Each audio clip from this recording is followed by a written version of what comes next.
اللهم لك الحمد حتى ترضى ولك الحمد إذا رضيت ولك الحمد بعد الرضا. اللهم صل على محمد النبي الأمي وعلى آله وسلم تسليما كثيرا. رب اشرح لي صدري ويسر لي أمري واحلل عقدة من لساني يفقه قولي. السلام عليكم ورحمة الله وبركاته.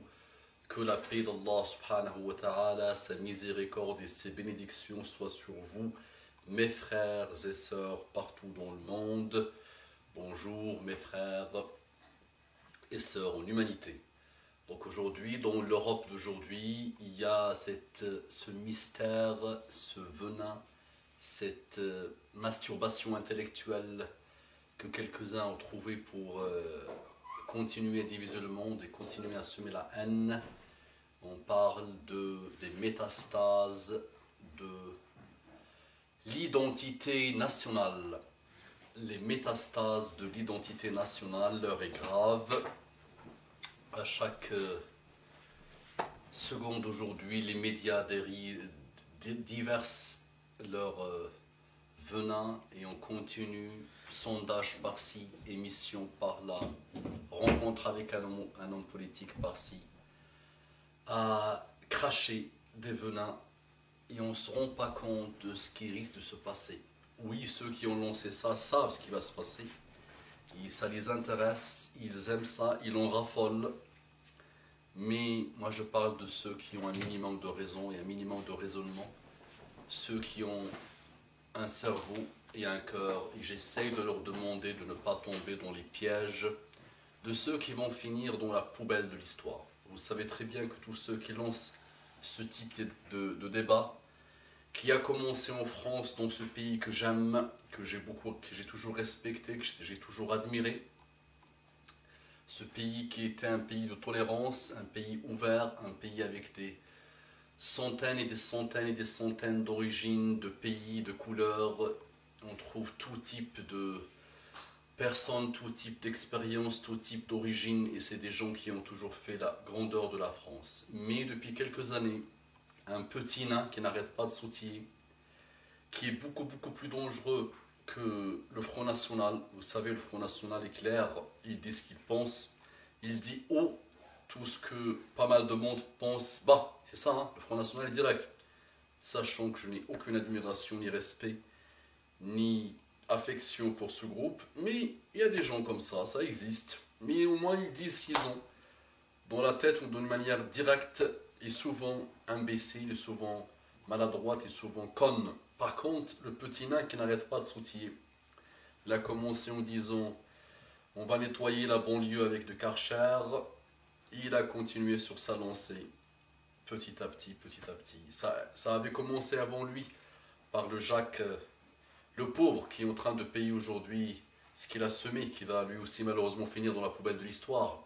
Ça avait commencé par la commission Stasi. On a demandé l'avis de tout le monde, sauf les principales concernées, et on a fini par convaincre tout le monde que le hijab est une soumission, alors que les putes et de soumises sont ailleurs. Ils remplissent le monde, mais quand la femme musulmane veut commencer à cheminer vers le chemin de la chasteté, vers le chemin de l'honneur, vers le chemin de la soumission à Dieu, on lance la commission Stasi, on a invité tout le monde à parler. Donc ça a commencé par ça, puis par le Karcher, puis par d'autres choses. Et là, jusqu'à on arrive aujourd'hui à ce mystère qui s'appelle l'identité nationale. Et vous savez très bien, ceux qui étudient l'histoire, ceux qui n'ont pas le syndrome de la mémoire de l'oubli, vous savez qu'il y a un syndrome de la mémoire de l'oubli. Les événements se succèdent très rapidement, que les gens oublient tout ce qui se passe, alors que les intelligents sont ceux qui s'assoient à chaque fois et analysent le passé et analysent l'histoire. Donc aujourd'hui, on nous parle de l'identité nationale, alors qu'on oublie qu'il y a une dizaine d'années, un peuple a failli être exterminé suite à ces idées d'identité nationale et de pureté plutôt nationale. Vous savez ce qui s'est passé en Bosnie. Vous savez que l'Europe et le peuple et l'origine d'une guerre de deux guerres qui ont fait minimum 60 millions de morts et qui ont ravagé le monde. Ça a toujours commencé par ces histoires d'identité nationale, ces patriotismes, c'est moi je suis mieux que lui, moi je suis plus blanc que lui, ou lui il représente un danger, ou lui sa religion c'est une religion de peur, ou lui sa couleur, ou lui c'est les juifs, ou lui ça, ou lui ci, ou lui ça, et on continue, on continue. Les amis, aujourd'hui il y a des gens qui contrôlent le monde, et posez-vous toujours la question, à qui profite le crime? À qui profite tout ça? Donc les amis, ces choses-là vont générer beaucoup de problèmes. Et vous savez qu'en physique, on nous a appris que la pression provoque l'explosion. Et des gens vont exploser. Et on va dire, regardez les musulmans ce qu'ils ont fait. Regardez un musulman a tué. Ou regardez quelqu'un a tué une femme avec le hijab. Ou regardez tel groupe. Ou regardez on a profané telle mosquée. Ou regardez. Et tout ça, c'est ce que j'appelle les métastases. Le début d'un cancer qui va brûler tous ceux qui l'ont lancé. Mais ils sont heureux parce qu'ils se disent qu'on va encore diviser pour mieux régner. Et quand nous, on va mourir dans 40-50 ans, la guerre va se lancer. Et nous, on ne sera plus là. C'est pas grave. Attention. Apprenons aux adolescents, apprenons aux jeunes, apprenons à nous-mêmes le calme, apprenons à traiter ce type de cancer avec des langages et des discours de paix, de tolérance, de compréhension. Monsieur le Français moyen, monsieur l'Européen moyen, je sais que tu es très fatigué, je sais que tu as peur de beaucoup de choses. Tu as peur de sida, tu as peur de la maladie, tu as peur de te trouver SDF, tu as peur de H1N1, tu as peur pour ton système de retraite, tu as peur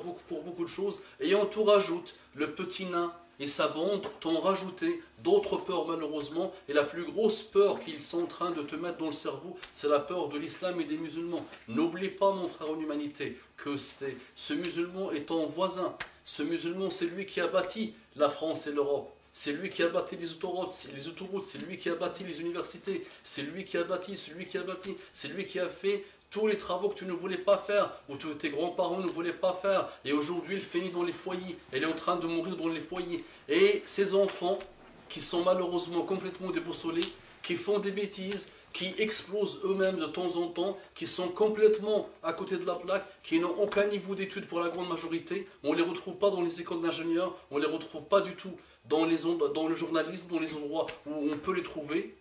Malheureusement à cause d'un système qui a voulu tout ça. Et aujourd'hui on te dit, ces musulmans-là, qui en plus sont très très loin de l'islam, c'est même pas ça l'islam, on te dit, c'est le danger, on te dit regardez leur burqa, on te dit regardez leur niqab. Monsieur, français moyen, sur la France, on dit qu'il y a entre 6 millions et 10 millions.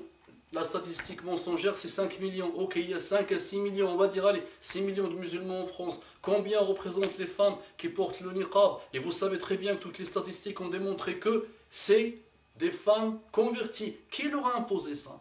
Qui leur a imposé le niqab? C'est leur façon de voir les choses. Ils ont évolué vers cette chose-là. Que Dieu guide tout le monde, que Dieu les affermisse s'ils veulent. Mais monsieur le français moyen, monsieur l'européen moyen, là on va directement vers les guerres. Et crois-moi que ça va brûler tout le monde. Ça ne va pas brûler une race ou une autre, ça va brûler tout le monde. Et vous savez que la guerre, lisez l'histoire, ce qu'elle fait. Donc là on a posé les germes, on a posé les graines d'un cancer qui va finir par brûler tout le monde si on ne se pose pas, si on ne se respecte pas. On a tellement de choses en commun. Tellement de choses en commun, la meilleure et la plus belle, c'est notre humanité. C'est notre humanité, nos valeurs universelles.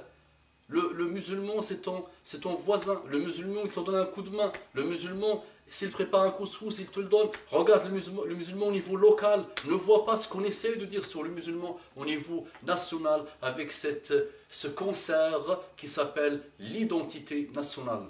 Et le petit nain a oublié que lui-même vient d'autre origine. Lui-même. Et on aurait bien aimé qu'à ce moment où lui, il est venu avec ses parents en France, qu'il trouve un petit nain comme lui, qui lui fait subir tout ce qu'il fait subir aux musulmans, aux arabes, aux noirs, aux étrangers et à tous ceux qui ont une différence par rapport à ceux qui se prennent pour des Français. Alors que qu'est-ce que c'est que, si on se pose la question aujourd'hui, qu'est-ce que c'est qu'un Français de souche aujourd'hui? Dites-moi qu'est-ce que c'est. قولوا قولي هذا واستغفر الله لي ولكم فاستغفروه انه كان غفارا رحيما اللهم صل على محمد النبي الامي وعلى اله وسلم تسليما كثيرا